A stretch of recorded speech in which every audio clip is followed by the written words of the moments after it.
So Exodus 34 begins with these words.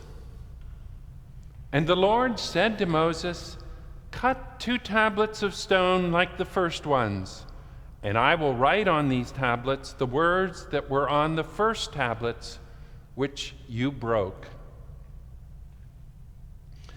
The most precious things that the Israelites had were the 2 stone tablets on which the Lord had written the 10 Commandments. These tablets were carried in a golden box of the Ark of the Covenant, covered with the winged cherubim. The Ark had great power because it contained the 10 Commandments. It provided for a presence of the Lord with the children of Israel. But as we heard this morning, the 2 stone tablets in the Ark of the Covenant were not the ones that the Lord had made for them. The original tablets were broken by Moses because the people had worshiped the golden calf. The 2 stone tablets that were placed in the ark were the ones that Moses had cut out. They had the same writing on them by the Lord, but they were different from the original ones. It might seem like this is a relatively inconsequential detail. A person could assert that if the writing of the 10 Commandments was the same on both tablets, what difference does it make who provided the stone tablets?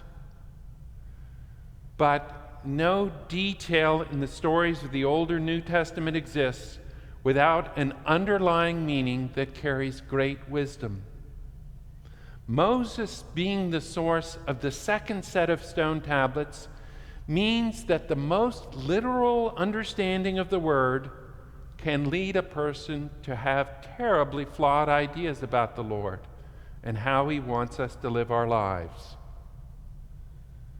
So that second set of stone tables means that we could misunderstand what the Lord means as we read the word. The Lord wants us to know and believe many ideas that are essential for our protection, our happiness, our usefulness, and for our eternal welfare. These include ideas that we could never know on our own, never learn through natural experience. We would know nothing about the Lord, His qualities, His care for us. We would know nothing about the quality of heavenly and hellish life. We would not know with certainty that our life in this world is but a brief preparation for an eternal existence in the life to come. The things that the Lord has revealed includes ideas that we might think were primarily pragmatic rules for effective and mutually satisfying life in communities. Some people viewed the 10 Commandments in this light, but the Lord wants us to know that, for example, the law against stealing isn't just a practical rule for the protection of personal property rights. It is, in fact, a part of divine order. And whether or not anyone else will know that we'd stolen something, whether or not the item was very costly or of no significant value, whether or not we might face negative consequences if caught, the commandment against stealing is something we're called to obey because the Lord said so. There are many ideas that the Lord wants us to know, understand, acknowledge through the way we live our lives. And the way that He's chosen to most directly convey these ideas to us is through the pages of His Word. Like the 10 Commandments inscribed on stone, written revelation has great power because it's an unchanging source outside of ourselves and our own fallible memories that we can turn to repeatedly to remind us of what it states and to clarify its implications for our lives. Many people return repeatedly to the comfort of statements like, "The Lord is my shepherd," from the 23rd Psalm, Or the injunction given to Joshua and the children of Israel as they prepared to conquer Canaan. Be strong and of good courage. Do not be afraid nor be dismayed, for the Lord your God is with you wherever you go. The Lord calls us to reflect on the meaning of deeper ideas with statements like, you've heard that it was said to those of old, you shall not commit adultery. But I say to you that whoever looks at a woman to lust for her has already committed adultery with her in his heart. Now, some scholars have asserted that the text of the Old and New Testaments have been copied so many times, and even worse, intentionally edited by so many people to serve their own needs and wants, that we really don't have any sure idea of what it originally said. However, we are called to believe that the Lord has given great care to preserve the ability of the Word to do its essential job, guiding us on our spiritual journeys. The teachings from the New Church are clear on this point. We read, "It is of the divine providence that the books of the Old and New Testaments have been preserved entire to the smallest pen stroke since the time in which they were written.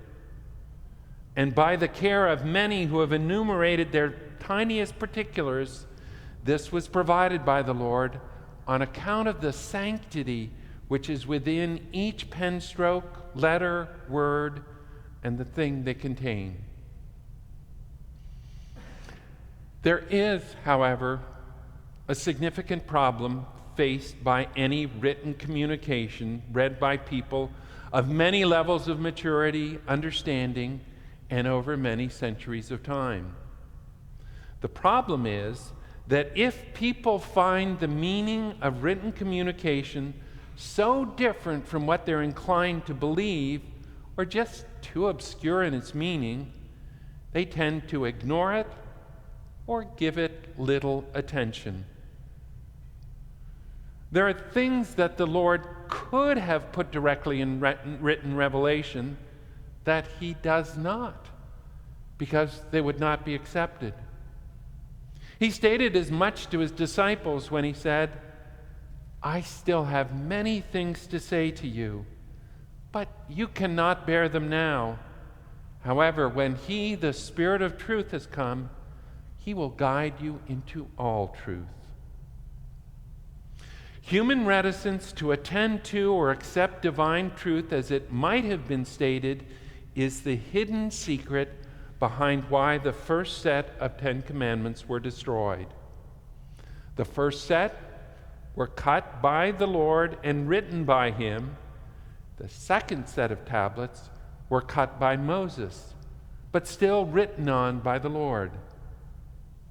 The first set of tablets was broken as part of Moses' response to the children of Israel worshiping the golden calf.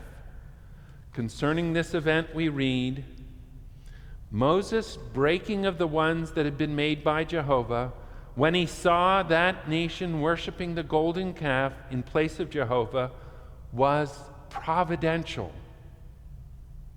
because it was impossible for the outward form of the word, meant by the 2 tablets of stone, to be properly written among that nation, which at heart was wholly idolatrous. This is why the first tables were broken, and Moses was then told to hew others in imitation of the first. They are said to be in imitation of them because the inward sense remained the same, only the outward sense was changed. The inward sense is meant when it says that Jehovah wrote on these tablets the same words as had been on the previous ones. This passage from the Arcana Celestia states that the external sense of the word was different because of the nature of the people to whom it was first revealed. The external sense is the meaning most immediately apparent from a simple reading of the words on the page. It's called in the teachings for the new church the sense of the letter. For example, when the Lord said, if your right hand causes you to sin, cut it off and cast it from you. The sense of the letter is that the Lord is calling us to self-amputation. All but the most fundamentalist reading of these words realizes this is not what the Lord means. When he talks about our right hand, he's referring to a part of our perspective that we tend to heavily rely on.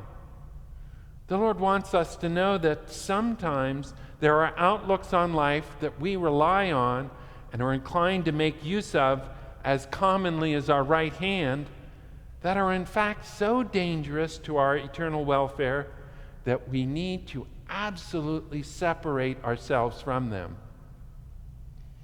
So, for example, a person can have a deeply ingrained habit of self-pity.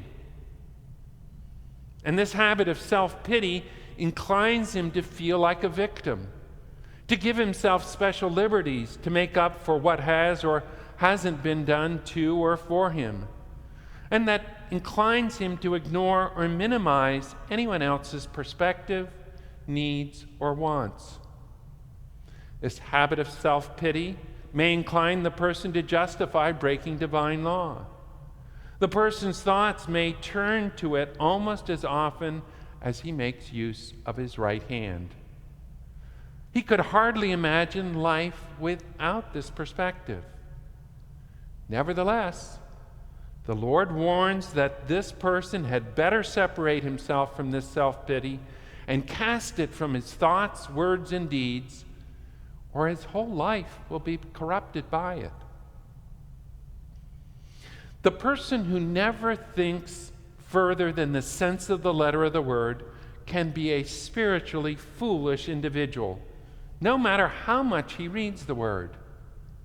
His reading may continue to reinforce his tendencies towards destructive anger, harsh judgment, and condemnation. It may reinforce his contempt for the people in his life. He may remain quite ignorant of the most important things the Lord wants us to know. But if we read with the prayer for understanding, if we read with a desire to see how we should live a better life, and if we use what we learn to change our patterns of thoughts, word, and deed, we will grow in wisdom, the very wisdom that the Lord wants to give us.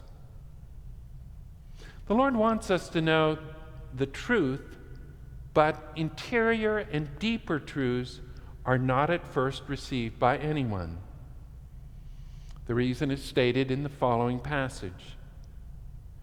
Interior truths are such as to transcend a person's faith, for they do not follow into his ideas, neither are they according to external appearances, that is, the fallacies of the senses, by which every person suffers himself to be led, and does not believe that which does not in some measure coincide with them.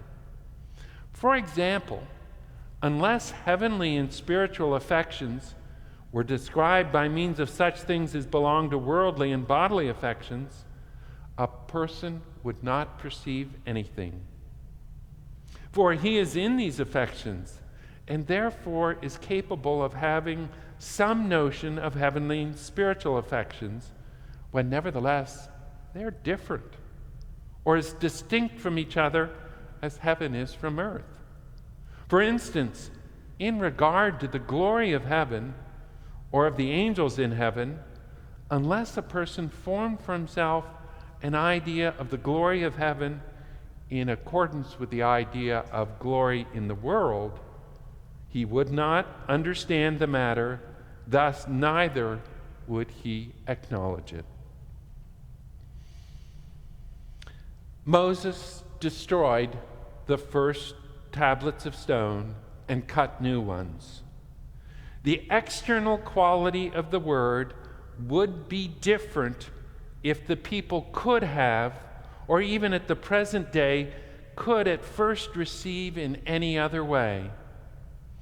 But even though the external of the word is different because of human perversity, it is still perfectly capable of leading us to see wisdom of life. May we dedicate ourselves to being led by the ideas that the Lord would show us in the pages of His Word. May we fight the inclination to be too literal or too willing to explain away what He's revealed to us. May we have the prayer in our hearts to be led by the Lord, to see the truth, and to live according to it. Amen.